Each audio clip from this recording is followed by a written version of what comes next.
Assalamualaikum warahmatullahi wabarakatuh. Mister, perkenalkan saya Umi. Saya mau bagi pengalaman tentang ibu saya. Tapi sebelumnya saya mau ngasih tahu kalau ibu saya udah almarhumah ya. Tahun 2015 beliau meninggal. Jadi ini kejadian tahun 1998, di mana ibu saya terkena penyakit tumor rahim. Jadinya dia harus tindakan operasi, harus operasi untuk tumornya itu. Nah akhirnya mama ke rumah sakit di daerah Salemba.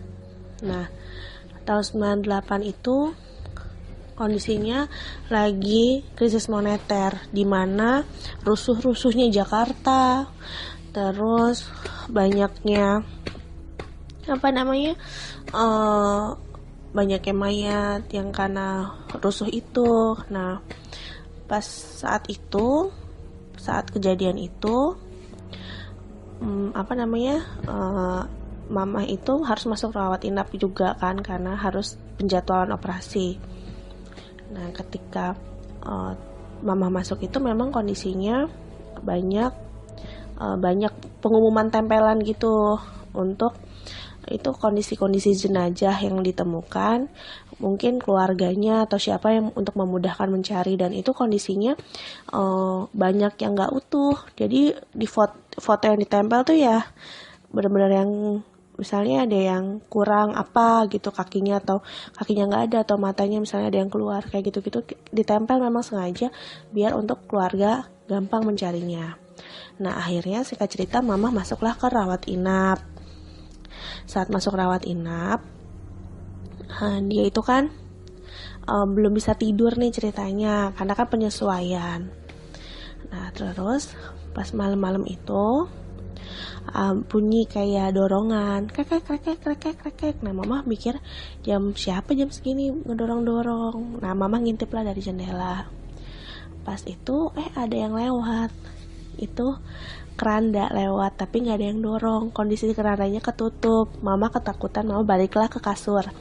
Terus akhirnya diceritalah sama yang teman sekamarnya. Terus teman sekamarnya itu bilang kalau itu tuh hal yang biasa. Jadi kalau misalnya keranda itu ketutup, itu kan kondisinya di dalamnya ada jenazah. Tapi kalau kondisinya kebuka, itu tidak ada jenazah.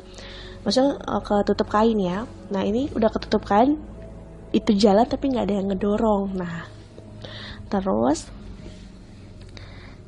saya sampai merinding. Terus abis itu akhirnya banyak kejadian. Nah nenek saya datang ke kamar mandi bau anyir, kamar mandi rawat inap mama ya, bau anyir.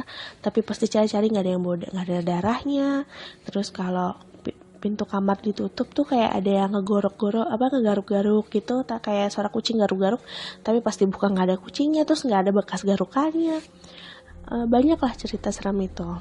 Terus ada juga yang keluarga pasien katanya tidurnya di tempat anak, dia kan lagi jagain anaknya, terus tiba-tiba dipindahin ke deket kamar jenazah juga ada gitu.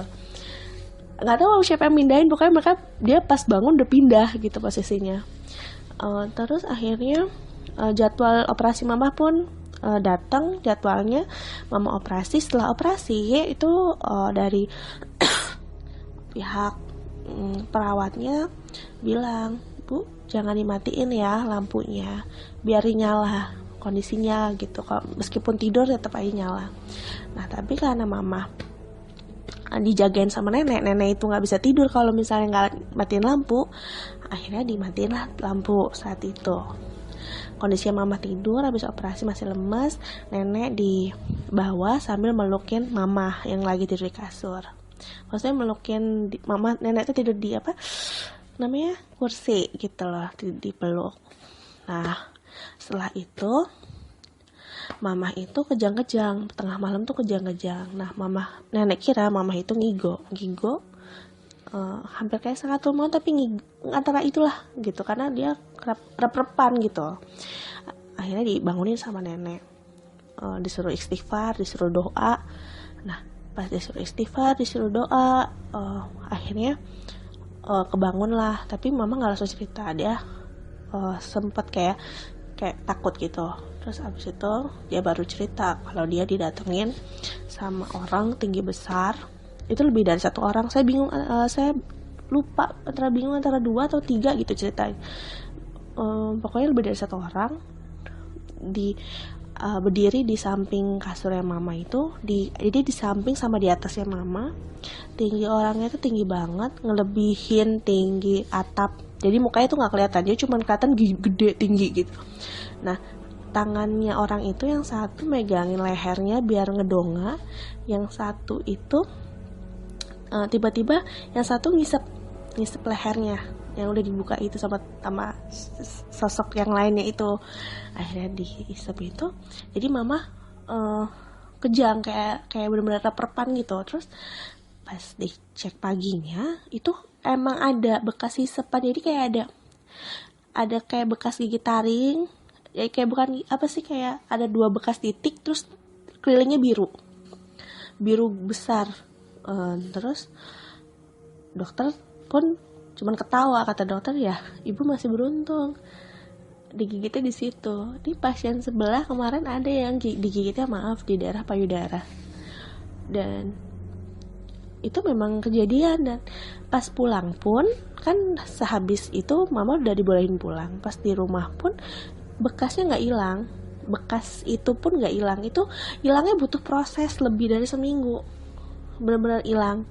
Nah, pas nyampe rumah pun, pas baru banget pulang dari rumah sakit, aku tinggal bareng nenek kakek dan gak ada siapa-siapa lagi sama mama.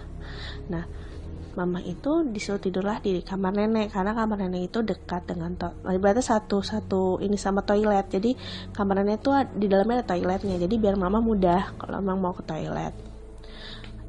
Terus pas malam-malam mama heboh, katanya berisik di dapur, karena kamar nenek itu kan sebelah nama dapur. Kayak ada yang bikin teh sama, entah itu teh entah itu kopi, jadi kayak orang ngaduk gitu loh. Terus kakek pun bilang, kakek nggak bikin teh, nenek nggak bikin teh. Itu kondisinya malam-malam, udah kondisinya pada tidur semua. Akhirnya udah tidur aja, nggak ada siapa-siapa kok, nggak bikin teh. Nenek ke belakang lah, bilang jangan ngikut, maksudnya kalau yang emang dari rumah sakit tuh jangan ngikut lah gitu. Habis itu ya udah, bekasnya itu butuh proses untuk hilang. Kalau kejadian sebenarnya kalau masalah rumah sakit itu sih emang udah terkenal serem, karena kan dia emang rumah sakit lama. Dulu pun saya sempat kuliah di sana, kuliah di sebelahnya tuh, kuliah di situ. Kelasnya kelas malam. Nah, terus kalau mau ke toilet itu kita harus minta kunci ke penjaganya, karena kondisinya udah ditutup semua, udah dikunci-kunciin. Nah, saat itu saya ke kamar mandi lah sama teman. Itu kunci bener-bener kita yang baru buka tuh pintu, kita ke toilet, di situ ada dua pintu kamar mandi. Karena kita takut, udahlah kita barengan aja di satu kamar mandi. Pas masuk kamar mandi itu di sebelah kita ada suara nangis, cewek, jelas banget. Ngomong apa pun kita nggak jelas, tapi nangisnya kedengeran banget. Terus kita langsung lah lari keluar dari kamar mandi. Itu emang benar nggak ada siapa-siapa, karena kita yang buka pintu kamar mandi itu yang pertama, dan kita lihat emang kamar mandi itu dua-duanya kosong. Jadi kita pilih ya udahlah bareng aja yang satu, ini kita bareng berdua. Udah, dan ternyata nggak saya juga, ternyata banyak teman saya juga ngerasain itu. Macam-macam sih ceritanya. Ini kalau buat rumah sakit itu, tapi kalau sekarang sih pas saya main ke sana sekarang udah bagus ya, udah bagus jauh banget, udah bagus. Udah lebih nggak serem dulu. Kalau dulu mungkin serem karena belum direnovasi, jadi masih serem banget gitu. Itu sih Mister untuk ceritanya, kurang lebihnya. Terima kasih.